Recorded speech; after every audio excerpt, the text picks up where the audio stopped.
अल्लाह अकबर, मुझे बहुत पुरानी याद आ गई। मैं एक बुजुर्गों के पास गया और उनसे मैंने अर्ज की, हुजूर सुकून कल्ब के लिए दुआ कीजिए। तो वो फरमाने लगे कि ये तो तड़पता ही रहे तो अच्छा है, इसकी तड़प ही जिंदगी है, इसका तड़पना और बेताब रहना ही जिंदगी है। आतिश का शेर है और कितना कमाल उसने लिखा। वो मजा दिया तड़प ने मेरी आरज़ू है या रब, वो मजा दिया तड़प ने मेरी आरज़ू है या रब, मेरे दोनों पहलुओं में दिले बेकरार होता है। वो कहता है एक पहलू में दिल है और वो तड़पता है याद महबूब में, तो इतना सुरूर आता है कि रातें बीत जाती हैं। वो कहते हैं जब मेरे एक पहलू में दिल है तो सुरूर जिंदगी नसीब हो गया है, अगर मेरे दूसरे पहलू में भी दिल होता तो फिर क्या कैफियत होती। और ये दिल जो है पल पल बदलता रहता है, गाहे खंदा गाहे गिरियां, कभी उदास होता है, कभी सरशार हो जाता है, कभी गमगीन हो जाता है, कभी मुसरतों से लबरेज हो जाता है, कभी यास और कनूत की कैफियत में चला जाता है, कभी उम्मीद की बहारें आती हैं। तो ये अजीब इसकी कैफियत, ये बदलता रहता है, तग़य्युर पज़ीर होता रहता है। और कल्ब भी इसको इसलिए कहते हैं कि इसमें तकलीफ होती है, ये बार बार बदलता है, लम्हा लम्हा इसकी हालत तब्दील होती है। तो ये रब ने एक अजीब कायनात बनाई है, अजीब रंग बनाया है, और ये दिल हजरत इंसान को दे करके उसने अपनी मोहब्बतों का मरकज बनाया है। रब नहीं चाहता कि इसमें कोई और भी बसे। वो कहता है ये डेरा तो मैंने अपने लिए बनाया है, और बदबख्त तूने किसी और को बसा लिया यहाँ, तूने ख्वाहिशाते नफ्स को यहाँ बिठा लिया, तूने शैतान को जगह दे दी। इस तख्त पे तो मैंने बैठना था, ये तो मेरे लिए है, ये तो मेरी मोहब्बतों की आमाजगाह है, ये तो मेरे जलवों का मरकज है, तो मैंने यहाँ नज़ूल अपनी रहमतों का करना था। तूने किस गैर को बिठा लिया। यार उजलाए उरूसी के अंदर अगर कोई गैर हो तो फिर गैरतमंद महबूब तो वहाँ नहीं आता। गैरतमंद महबूब तो तब आएगा कि इसे निकालो मैं फिर आऊंगा।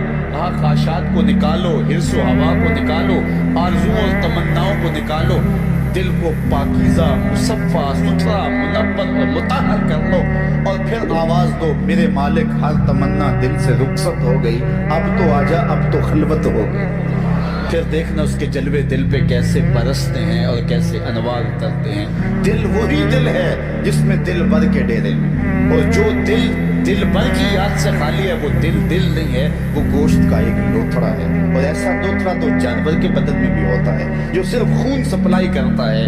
ये दिल सिर्फ खून सप्लाई करने वाला ना हो, बल्कि ये दिल नूर सप्लाई करने वाला हो, और इस दिल से उजाले फैलें, इस दिल से रोशनियां फैलें। मेरे इमाम सारी जिंदगी चोली फैला के अपने दिल को हुजूर की चौखट पे बिछा के हमेशा यही कहते थे, चमक तुझसे पाते हैं सब पाने वाले, मेरा दिल भी चमका दे चमकाने वाले। दुनिया के जितने भी आईने हैं वो टूट जाएं तो बेविकार हो जाते हैं, उनकी तौकीर नहीं होती। 1 लाख रुपए का फानूस आपने लटका दिया यहाँ और वो गिर गया, टूटा तो कीमत ही नहीं बची। लेकिन दिल ऐसी कायनात है, जितना ज्यादा टूटे उतनी ही कीमत बढ़ती है। तू बचा बचा के न रख इसे, तेरा आईना है वो आईना, कि शिकस्ता हो तो अजीज तर है निगाहे आईना साज। अच्छा एक और बात है दिल की, घर लुट जाए तो लोग रोते हैं घर लुट गया और घर बर्बाद हो गया, लेकिन दिल लुटे तो आबाद हो गया। इकबाल ने कितने खूबसूरत पैराए में ये बात की कि कैद में पहुंचा तो हासिल मुझको आज़ादी हुई। कैद में पहुंचा तो हासिल मुझको, कैद में पहुंच के तो आज़ादी छिनती है, लेकिन ये अजीब जहान है, कैद में पहुंचा तो हासिल मुझको आज़ादी हुई, दिल के लुट जाने से इस घर की आबादी हुई। तो ये लुटता है तो आबाद होता है, वो दिल ही नहीं जो अभी तक लुटा नहीं। जब दिल लुटता है तो आबाद होता है, और कितने खुश नसीब वो हैं जो जिनके दिल मदीने की गली में लुटे। अल्लाह अकबर। तड़प इसके लिए सामान्य जिंदगी है। हमारी लोगों से नाराजगी, रिश्तेदारों से, अजीजों से, महल्लेदारों से, कारोबारी लोगों से, सियासी और दीगर हमारी नाराजगी। हम अगर देखें कि हमारे जो नाराज़ लोग हैं, जिनसे हम नाराज़ हैं या जो हमसे नाराज़ हैं, तो हम कहेंगे कि ये कारोबारी वजह से नाराज़गी हुई है, ये रिश्तेदारी की वजह से नाराज़गी हुई है, ये मोहल्ले की वजह से नाराज़गी हुई है, ये फलां फलां फलां फलां। अब شاید ہم بہت کم لوگ ملے، تو پھر اس کا مطلب یہ ہوا کہ ہمارا بغض اللہ کے لیے، اس طرح حب للہ، ہماری لوگوں سے محبت، لوگوں سے پیار، رشتہ داریوں کی وجہ سے پیار، کاروباری سانج کی وجہ سے پیار، محلے گلی کی وجہ سے پیار، یہ کلاس فیلو ہے اس سے پیار، یہ کالج میں کچھ پڑھتے ہیں ان سے پیار، ان کی فلاں جگہ پہ سفر پہ ملاقات ہوگی ان سے پیار۔ جب ہم شادی بیٹے کی بیٹی کی کرتے ہیں تو کارڈ لکھنے بیٹھتے ہیں تو یہ رشتہ داروں کے لکھتے ہیں، ان سے تعلق اس وجہ سے رشتہ داروں کی وجہ سے، یہ گلی کے لوگوں کے لکھتے، یہ کاروباری سرکل، یہ میرے کلاس فیلوز ہیں، یہ لڑکے کے کلاس فیلو، یہ لڑکے کے بھائی کے کلاس فیلو، یہ ہمارے سیاسی رابطے ہیں۔ ان کارڈوں کو لکھتے ہوئے کبھی ہم نے یہ دیکھا کہ اللہ کے لیے، اس کے رسول کے لیے، اگر ہم یہ دیکھیں تو پھر ہمیں مبارک، اور اگر ایسا کوئی بھی نہیں، ہماری دوستیوں کے سبب اور ہوتے ہیں، اور ہم کہتے ہیں ایمان کا مزہ نہیں آیا، ایمان کا سرور نہیں آیا، کہتے ہیں جتنا گڑ ڈالو گے اتنا ہی میٹھا ہوگا، تو تم نے گڑ ہی نہیں ڈالا تو اس پھیکے سے کیا مٹھاس آئے گی؟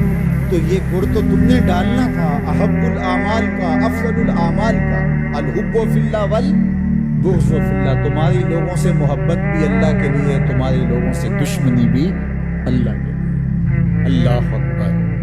تو ہم نے وہ معیار ہی مقرر نہیں کیا تو پھر اس کا لطف اور اس کی حلاوت کیسے نصیب؟ رسول اکرم صلی اللہ علیہ وسلم نے ارشاد فرمایا کہ لا یحب العبد حقیقت الایمان حتی یغضب للہ ویرضى للہ، کوئی شخص ایمان کی حقیقت اور حلاوت اور لطف اور مزہ نہیں پا سکتا جب تک لوگوں کے ساتھ اس کی ناراضگی بھی اللہ کے لیے ہوتی ہے، لوگوں کے ساتھ صلح بھی اور محبت بھی اللہ کے لیے۔ اللہ فَإِذَا فَعَلَ ذَلِكَ اسْتَحَقَّ حقیقت، اور اگر کوئی شخص ایسا کر لیتا ہے، اس سے اس کی لوگوں کے ساتھ محبت اور نفرت کا معیار، اللہ کے لیے محبت اور نفرت کا معیار ہی ہے، تو پھر وہ حقیقت ایمان کا نور پا جاتا ہے۔ پھر کیا ہوتا ہے کہ جب ایسے لوگوں کے ذکر اور ان لوگوں کی بات چھڑے یا ان لوگوں کے پاس جائیں تو وہاں بیٹھ کر کے تمہیں اللہ کی یاد آ جاتی ہے۔ اور پھر دوسری بات ہے، جب تم اللہ کا ذکر کر رہے ہو، اللہ کا ذکر کرتے کرتے ان لوگوں کی یاد آ جاتی ہے، یعنی ذکر الہی میں یہ یاد آتے ہیں اور ان کی یاد میں رب یاد آتے ہیں۔ اللہ اکبر۔ یعنی پھر یہ اللہ کے ذکر سے الگ نہیں ہوتے، تم یاد رب کو کر رہے ہوتے ہو تو رب کے یہ دوست بھی ساتھ یاد آ جاتے ہیں، اور اگر تم ان کو یاد کر رہے ہو تو ان کو یاد کرتے کرتے رب یاد آتا ہے، کیونکہ تمہاری ان سے محبت ہی اللہ کے لیے۔